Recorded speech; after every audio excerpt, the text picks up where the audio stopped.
Alors bonjour à toutes et à tous, bienvenue sur Transat FM. Match de carnaval ce week-end avec le SSM, le Portel, qui reçoit dans son chaudron l'Hermine de Nantes. Petite nouveauté aujourd'hui, on va recevoir Yann Rivoal en interview. Alors habituellement vous nous voyez sur des plateaux radio, et ben là non, on fait l'interview dans ma voiture. Avec moi, comme vous le voyez, Alexandre. Bonjour Alex. Bonjour. Et Yann Rivoal qui nous attend normalement sur la place de l'église. On va donc voir où est Yann Rivoal. Hop là. Alors, est-ce qu'il est là? Eh ben voilà, le voilà, Yann Rivoal. Hop là. Vous pouvez monter Oh bah. Comment tu vas Yann? Salut Anthony, Ça va? Ça Tiens, va. ton micro, Merci. la ceinture. Ce serait quand même dommage que le président C'est du vrai. SSM se verbalisait. Ouais, puis il y avait des contrôles de. Il y avait un radar là-bas tout à l'heure. En Une plus. petite jumelle, hein, c'est vrai. C'est bon? C'est bon. Eh ben voilà. Donc je disais, comment ça va Yann? Ça va super, hein, de ce beau temps, ça va toujours bien. Hein. Bon bah super. Bah écoute, on va t'emmener dans des endroits un peu clés. Le premier endroit, il est pas très loin. Et puis on va parler également du match de carnaval qui nous rassemble samedi contre C'est vrai. l'Hermine de Nantes. C'est vrai, la première au chaudron, le premier match carnaval au chaudron. Tu t'attends à quoi là-bas? Écoute, c'est la grande surprise, hein, mais ce sera dans tous les cas un bel événement. On avait déjà eu l'occasion de se jauger sur une contenance un petit peu inférieure quand nous étions à la Calypso, à Calais. Et ben, écoute, là c'est on va pas dire l'incertitude, mais on verra. Ce sera de toute façon la fête du basket et qui réunira près de 4000 personnes. C'est vraiment un événement sympathique. Grosse ambiance attendue de la part des supporters. Et oui, grosse ambiance, hein, comme toujours, et on sait que ces ambiances-là, c'est toujours un petit peu particulier pour non seulement pour l'adversaire, mais en plus pour l'équipe, hein, puisque c'est vrai que il y a la pression à faire avec, quoi. Donc voilà, c'est. Et là tu regardes la brasserie Michel. Voilà, je vois que. Tout quasiment est parti de là. Hein. Oui, tout à fait, c'est vrai. Hein, c'est l'ancien président de l'ESSM, Michel Speck, qui était patron de chez Michel, c'est vrai. Ça a été difficile, toi, quand tu as pris la présidence, de t'imbiber de l'esprit ESSM? Ah ouais, c'est un club que je connaissais depuis longtemps, parce que je le supportais à mon plus jeune âge, hein, le temps que je jouais au Stade Portelois. Donc après, quand je suis revenu dans la région, puisque à l'issue de ma formation, je suis parti une dizaine, une quinzaine, voire une quinzaine d'années, ouais. Et donc ensuite, j'ai repris contact avec les dirigeants portelois, et là, on a commencé à parler d'un projet. Ça respire pas le basket pareil, que ce soit au SOMB et à l'ESSM, il y a une grosse différence, pourtant les clubs sont séparés par à peine 10 bornes. Quoi. Oui, même pas, on se touche. Hein. C'est vrai, non mais c'est vrai. Et donc, mais il y a la liane entre deux, c'est vrai que il y a la rive gauche, la rive droite. Bon, non mais le SOMB, bon, on a des rapports un petit peu compliqués, mais bon, je pense que. C'est de bonne guerre, non? Ouais, c'est de bonne guerre, mais à un moment, il faut se respecter les uns les autres. Partant de là, voilà, il n'y a pas de raison que les choses ne se normalisent pas. Et puis c'est toujours un plaisir d'avoir le derby, de toute façon. Là, on va parler du match de carnaval, le premier en chaudron. Raconte-nous un peu comment ça s'est passé, toi, ton premier match de carnaval. Alors écoute, mon premier match de carnaval, bon, moi c'est une ambiance que je connais, hein, l'ambiance carnavalesque, donc... Tu l'as fait cette année, le carnaval, déjà, dans les rues? Non, bah, je l'ai fait, je l'ai fait une fois dans ma vie. Je devais avoir 17 ou 18 ans, quelque chose comme ça. Et bon, voilà, après les choses de la vie font que, voilà.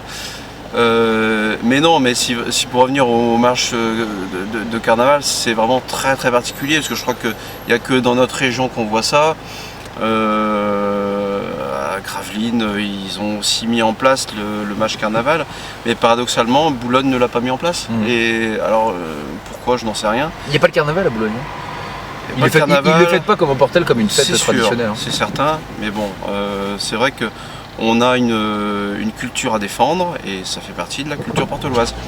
Hein, donc la fête, le plaisir, Et voilà, et ça nous permet de, comme je le disais tout à l'heure, de survivre dans ce milieu de la Pro B qui est quand même un petit peu compliqué, où la concurrence fait rage.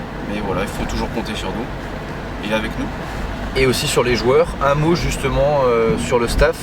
Est-ce qu'on les prépare parce que voilà, les entraîneurs, les joueurs doivent être dans leur match. Est-ce qu'on les prépare quand même à ce genre d'événement? Je prends l'exemple du match du Carnaval, où c'est pas encore la même ambiance que le reste de la saison. Alors c'est vrai que c'est un match très très particulier, mais bon, je pense que ce n'est qu'un élément, on va dire, positif, hein, de toute façon.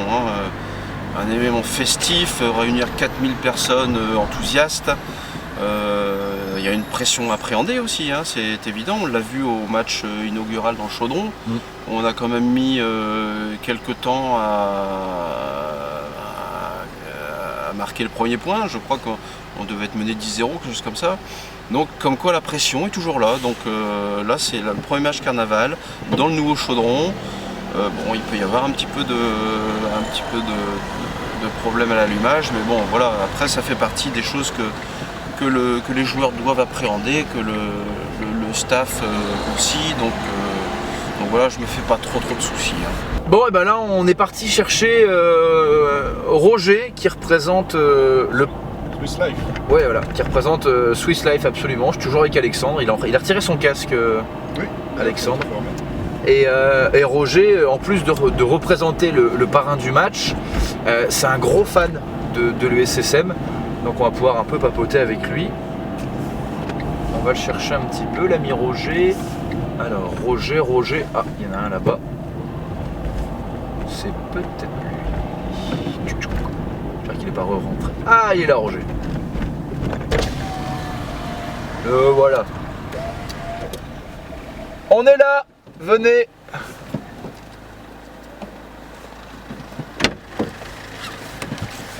Alors voilà Roger. Bonjour. Bonjour, ça va? Ça va. Mettez votre ceinture, je vous en prie. Ce serait quand même dommage, c'est ce que j'ai à Yann Rivol tout à l'heure, de se faire verbaliser par les forces de l'ordre. Alors Roger, on le disait en introduction, vous représentez Swiss Life qui est le parrain du match de Carnaval. Oui. Et vous êtes fan de l'USSM. Oui. Parlez-nous de cette passion, de où ça vous est venu un petit peu Je suis un sportif depuis ma tendre enfance. J'ai joué un peu au basket étant petit. Après, je me suis mis au foot. Mais j'ai toujours suivi le basket, aussi bien le Portel, le CCM, le drapeau, Boulogne et tout. J'ai toujours suivi le basket. Et depuis que le CCM est monté en Pro B, j'ai commencé à aller voir des matchs, vu que j'étais en retraite, donc un peu plus de temps. J'ai commencé à aller voir des matchs et puis, comme mon épouse a commencé à aimer le basket aussi, on s'est abonné et puis on s'est investi un peu dans le club. Et puis maintenant, je fais un peu de bénévolat dans le club. Qu'est-ce qui vous a donné et qu'est-ce qui différencie l'ambiance de l'USSM à d'autres clubs que vous avez pu connaître? Ça n'a rien à voir, c'est un club familial, le CCM, c'est un club du cru avec tous des gens qui se connaissent, si vous voulez. On ne peut pas faire de comparaison avec d'autres clubs de grandes villes parce que vous avez des supporters de quartiers différents. Que le Portel, c'est une petite ville de 10 000 habitants, donc c'est plus concentré. Pratiquement tout le monde se connaît. Justement, Roger, on est entre nous, on se dit tu? Oui. Allez, on se dit tu, Roger, c'est parti. Tu fais quoi exactement en tant que bénévole? Bénévole, depuis qu'on est arrivé à la salle, on m'a demandé de m'occuper des sandwichs. Donc j'ai vu un peu comment ça se passait, puis j'essaie de gérer au mieux ce petit travail qu'on m'a confié. T'étais présent lors de l'inauguration de la nouvelle salle de Chaudron, oui, contre Orchy? Oui, et puis j'étais... C'était dur, hein? Oui. Et j'ai même suivi l'évolution des travaux de la salle, parce que je suis né dans ce quartier. Donc je connais parfaitement le quartier, j'ai suivi un peu tous les travaux de la salle, l'évolution, et j'étais présent aussi à l'inauguration. Comment ça s'est passé? Il y avait quoi? Il y avait une pression juste avant que le public rentre dans le nouveau Chaudron? Je ne crois pas, parce que le public était confiant. Au niveau des bénévoles, hein, je parle. Des bénévoles, non, pas spécialement. Non, les bénévoles sont habitués, hein, parce que de toute façon on a changé de salle 3 ou 4 fois depuis la Pro B. Alors on s'habitue vite. Hein. Donc ouais, on a l'habitude maintenant. Ouais. Dans Raymond, Girosanier, la Calypso, Berck, les salles, on s'y habitue vite. Hein. Ouais, vous savez, quand vous connaissez votre boulot, que vous travaillez dans une salle ou dans l'autre, c'est pareil. Hein. C'est quoi ton plus beau moment au club?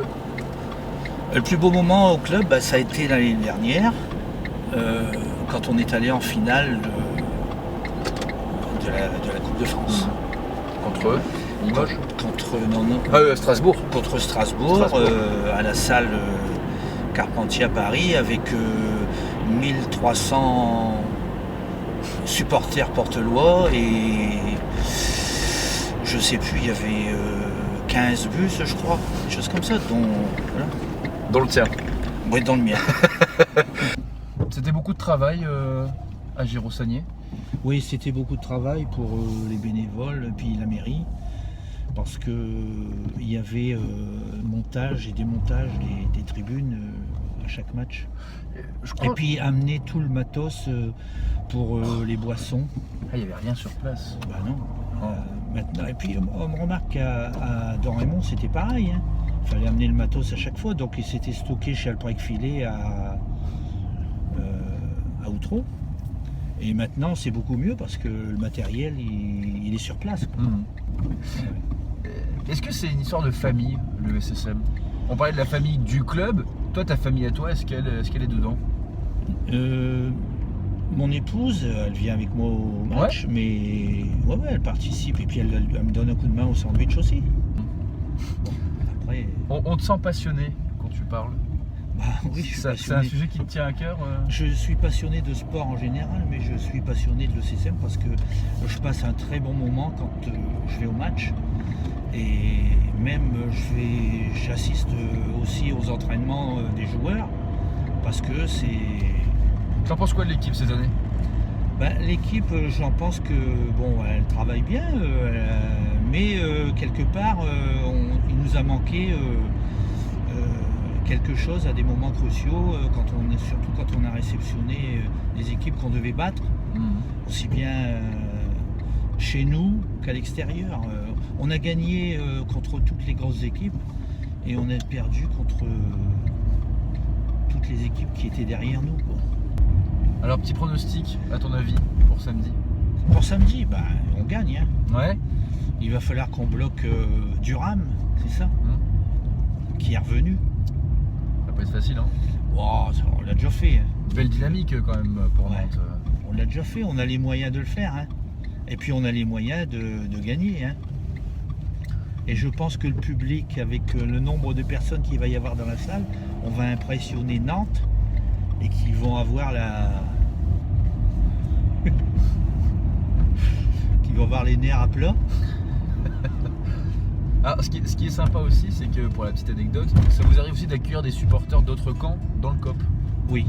Ça c'est un beau geste, ça c'est pas souvent ça.